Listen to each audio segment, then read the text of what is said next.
이제 12월 말쯤 되면 이제 김건희 특검, 그다음에 50억 클럽 특검 이제 자동 부의가 되거든요. 이제 패스트트랙에 올려놨기 때문에 그때 되면 되는데 국민의힘은 뭐 결사 반대할 거고, 그러나 민주당이 이제 의석수가 많기 때문에 통과될 건 거의 기정사실화 되는데, 그럼 윤석열 대통령이 거부권 행사할 거냐? 지금 이제 이 건도 지금 2건이나 걸려 있잖아요. 방송 3법도 그렇고 노란봉투법도 아직 이제 결론 안 나왔지만 이것도 뭐 거부권 행사할 가능성이 높다고 알려지고 있고. 그럼 김건희 특검까지 해서 이렇게 되면 거의 한 4번 4회에 걸쳐서, 법으로 하면 4개가 넘죠. 법은 더 많은데 4회에 걸쳐서 이제 거부권 행사를 하는 거예요. 특히 이제 김건희 특검을 만약 거부권 행사한다. 이게 파장이 만만치 않을 것 같지 않습니까? 어떻게 보세요? 그렇죠. 할 것 같으세요, 근데 꼭 할 것 같아요. 왠지. 그죠? 왠지 할 것 같아요. 다른 사람 같으면 못 할 것 같은데. 그죠? 이게 얼마나 이전에도 쭉 보면 가족 비리가 항상 문제가 되잖아요. 그죠? 그렇죠. YS, DJ 다 문제가 됐고, 노무현 대통령도 문제가 됐고, 다 나중에 문제가 됐는데, 그런데 어떤 대통령도요, 자기 가족의 비리에 대해서 대놓고 옹호한 사람은 없거든요. 항상 이렇게 오히려 유감을 표명하거나 그렇죠. 사과하고 아주 이 게이트라고 하면서 막 야당이 공세를 해도 거기에 대해서는 저항을 못 하셨어요. 그렇죠. 그래서 마지막에 그런 것들이 항상 발목을 많이 잡았거든요. 그런데 이분은 왠지 저항하실 것 같아요. 그럼 정치적 파장이 커지지 않겠냐는 거죠. 국민의힘도 과연 그러면 그것마저도 국민의힘이 그럼 받아들이고 그냥 가는 거예요?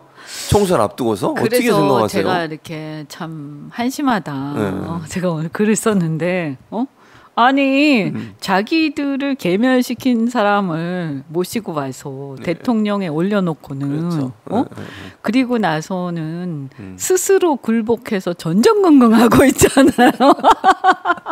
아니 이게 무슨 이런 바보들이 다 있어. 아니 그렇잖아요. 꼭 그 사람이었어야 하나요? 아니잖아요. 그런데 당을 완전히 통째로 넘겨줘 버렸어요. 그리고는 그 밑에 들어가서 전전긍긍하고 있어. 나 잘릴까 봐. 아니 이런 바보들이 자기들이 원래 갖고 있었던 권력이었는데. 맞아요. 야 그래서 이 정도 되면 희망이 없는 거다. 이 정도 되면 이거 동력 에너지가 없다. 끝났어. 정당으로서 끝난 거고.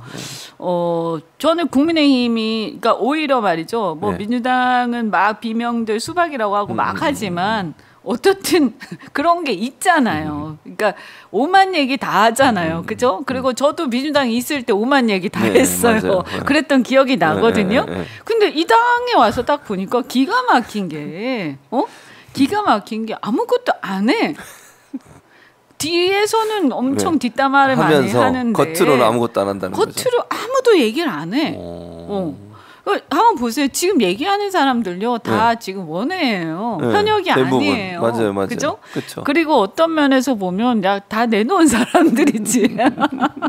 그런 사람들 말고 지금 현역들이 얘기를 하냔 말이에요. 거의 없죠. 아니 뭐 하태경 같은 사람들 보세요. 기가 막히지. 그런 사람들 보면 뭡니까 도대체.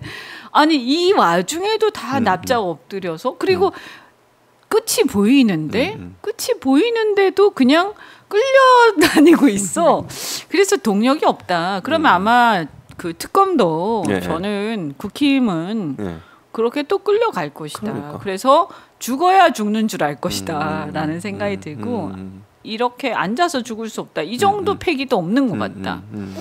뭐 몇 명 있어 보이긴 해요. 근데 그분들도 나설지는 잘 모르겠고요. 네. 그러니까. 참 이게 그래서 이게 지금 대한민국 정치의 비극인 거죠. 왜냐하면 여당이 이 정도 되면요, 이건 정치가요 정상적으로 돌아갈 수가 없어요. 거기다 검찰까지 설치고, 그 너무 웃기는 게. 한동훈을 막 추앙을 해. 심지어 심지어 오리지널도 아니고 그 밑에 있던 사람을 막 추앙을 해. 그래도 윤석열 대통령은 어떻든 간에 그때 여러 이제 사태 때 이 스포트라이트 받으면서 그 당시에 좀 소신 있어 보였어. 어떻든 간에. 그래도 뭔가 나를 따르라 뭐 이런 어떤 저는 안 따랐지만 어쨌든 그런 게 있었어. 근데 이 한동훈이라는 이분은 또 뭡니까? 그 밑에 있던 분을 그냥 실무적으로 열심히 하던 사람인데 똑똑한 것 같긴 한데 이 사람은 또 뭐냐 이거죠. 그런데 또 거기에 또 박수 치면서 추정해요. 그 이분들이요 역사 의식이 전혀 없는 거예요. 이게 보수 진보 이런 문제가 아니라요. 대한민국 역사가요. 어떻게 검찰의 시대가 어떻게 잘못해서 윤석열 시대가 왔다 치자. 그것은 사실 문재인 정권의 책임도 있는 거고 서로가 다 이렇게 바보 같은 짓을 해서 이렇게 됐는데 다 봤잖아요. 이제. 그럼 이제는 그만해야 될 거 아니에요. 그런데 그다음에 또 그 밑에 있던 한동훈을 모셔? 아니 이거는 정상이 아니죠. 정상이 아니에요. 그러니까 제정신이면 이렇게 할 수가 없어요. 그러니까 제가 보면 야 이거 뭐 그냥 영혼이 없구나. 영혼이 집단적으로 영혼이 가출을 했구나. 그리고 이 사람들 역사의식과 시대 소명의식이 전혀 없다. 그중에서 어떻게 한 명도 뭐라고 하는 사람이 없냐. 이걸 예를 들어서 뭐 어떻게 권력투쟁의 측면에서 뭐 윤핵관 내려야 이런 차원이 아니에요. 이거는 저는 뛰어넘는 차원이고 어떤 역사 소명을 가지고 검찰 시대에 대한 얘기를 하는 사람이 어찌 아무도 없냐. 검찰이 곧 보수냐 대한민국에서 아니잖아요. 그래서 저는 이번에 윤석열 시대가 신권위주의 시대라고 생각하거든요. 뭐 요새 서울의 봄 많이 보시잖아요. 네, 맞아요. 영화. 아니 지금요 아무리 똑똑한 그 군인이 나와도 대한민국에서 군인이 대통령이 절대 안 돼요. 그렇죠. 왜냐하면 우리의 역사 속에 각인된 DNA가 있어요. 국민들한테. 그죠? 저는 마찬가지라고 생각해요. 아무리 똑똑한 검사가 나와도 절대로 대통령이 안 됩니다. 그렇다고요. 그럼요. 그러니까 이게 또 어떤 면에서 보면 이 시대가 다 끝난 거예요. 군인 시대 끝났고 운동권 시대 끝났고 검찰 시대 끝났어. 그럼 이제 시민민주주의 시대로 가야 되는데 다시 검찰에 그것도 그 밑에 있던 꼬봉을 갖다가 데려다가 거기도 뭐 이렇게 막 저기 기도하고 있으니 그러면 이거 끝난 거지. 저는 국민의힘이 그래서 보수 정당으로서 이제 수명을 다한 것 같다. 그리고 뭐 차도살인 하는데 차도살인도 제가 썼어요. 시효를 다 했다. 지난 그만큼 했으면 됐지. 뭘 더 하냐. 미친 것도 아니고 그렇잖아요. 그래서 뭐 민주당한테 복수한다고 그러는데 복수는 무슨 복수 그것도 시효가 있는 거예요. 정권 잡고 나서 딱딱딱딱 조사할 거 해서 안 나왔으면 끝난 거야. 근데 뭘 계속하고 있어 치졸하게. 그렇잖아요. 그러니까. 치사해 정말 내가 봐도. 이제 그만하고 저는 이재명 대표 문제도 그거는 이제 재판 다 갔잖아요. 그렇죠. 재판 보면 되는 결과를 보면 돼. 그렇죠. 그래서 재판에서 문제가 생기면 그 문제 생긴 대로 알아서 하실 거고 그 재판의 판결의 효력에 의해서 어차피 다 결론이 나요. 그렇죠. 조금만 기다리면 된다고. 근데 그걸 가지고 계속 물어뜯으면서 치졸하게. 그거 아니면 사실은 그 지지율을 올리거나 이럴 수 있는 건이 없어서 그런 거 아니에요? 그렇죠. 유일하게. 아니 사실 할 게 얼마나 많아요. 할 게 얼마나. 아니 지금 저는 정말 있잖아요.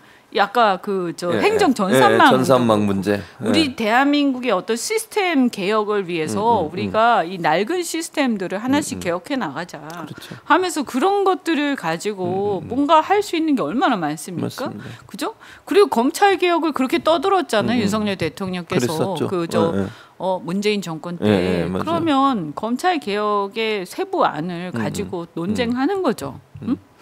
우리나라가 어떻게 갈 거냐. 그리고 지금 금융도 그렇고 경제도 지금 어려운데 이 어려운 경제판은 어떻게 갈 거냐.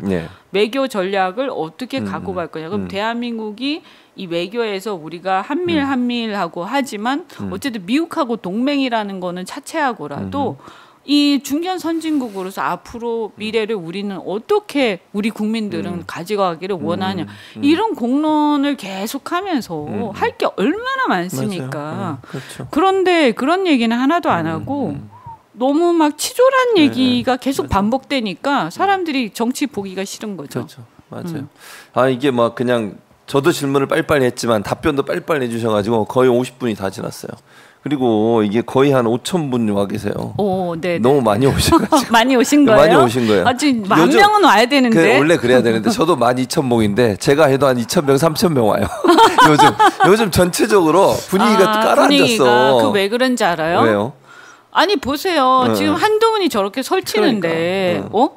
아니 설친다는 표현 좀 그런가 여기 방송에서? 뭐. 어쨌든 저렇게 막 하는데 생각을 해보라고요. 이게 말이 돼요, 이게? 그렇게 인사 참사를 일으키고 모든 그 책임 거기다 심지어는 보수 측 입장에서 보면 박근혜 그 이명박 그 정권 그 적폐 청산에 자기가 모든 걸 설계한 사람 아니야. 경제 공동체 법리도 그렇고. 그런데 이 사람을 막 추앙하면서 이게 무슨 정상적인 정신 상태가 아니에요. 저는 너무 이상해요. 그러니까 국민들이 봐도 그럴 거 아니에요. 그렇죠. 그런데다가 이게 뭔가 신이 막 나야 돼. 신바람이 나야 돼요. 근데 경제가 지금 엄청나게 안 좋거든요. 진짜 힘들어요. 근데 저는 여기서 조금 진짜 여기다 이제 제가 국민의힘 많이 지금 비판했으니까 민주당을 좀 비판하자면 아니 제1야당이 170석이야. 그런데 무슨 좀 쌈박한 거 좀 해봐. 그렇잖아요. 좀 쌈박한 거. 아니 맨날 똑같은 얘기하지 말고. 그러니까 예를 들어서 뭐 국민들도 아니 다 잘 살고 싶잖아요. 당연하죠. 지금 경제 너무 누구든. 어려우니까 우리나라의 경제 비전이 이렇게 지금 어렵지만 이렇게 가면 우리가 이거 극복할 수 있어. 그래서 이런 사람들이 이렇게 함께 할 거야라든가. 그런데 지금 보면 사실 민주당도 내 보면 제가 봤을 때 아까 그 이동관 탄핵, 네, 이동관 탄핵. 그러니까 이동관 탄핵도 막 머리 끄댕이 잡고 싸우듯이 하지 말고 네. 국회 민주적 통제라는 관점에서 멋있는 연설 좀 해봤죠. 맞아. 그죠? 좋은 아이디어입니다. 막 가슴이 끓는 예전에 네. 그 테러 방지법 필리버스터 할 때. 저도 이제 어쨌든 리버럴이니까 이제 그때 민주당에서도 저도 그 같이 참여해서 했는데 그때 국민들이요 감동을 했어요. 야 국회의원들이 전부 다 앉아가지고 쓸데없는 걸로 싸우는 놈들인 줄 알았는데 그게 아니다. 말하는 거 보니까 야 이거 뭔가 뭡니까 저기 그 영화 또 영화 제목이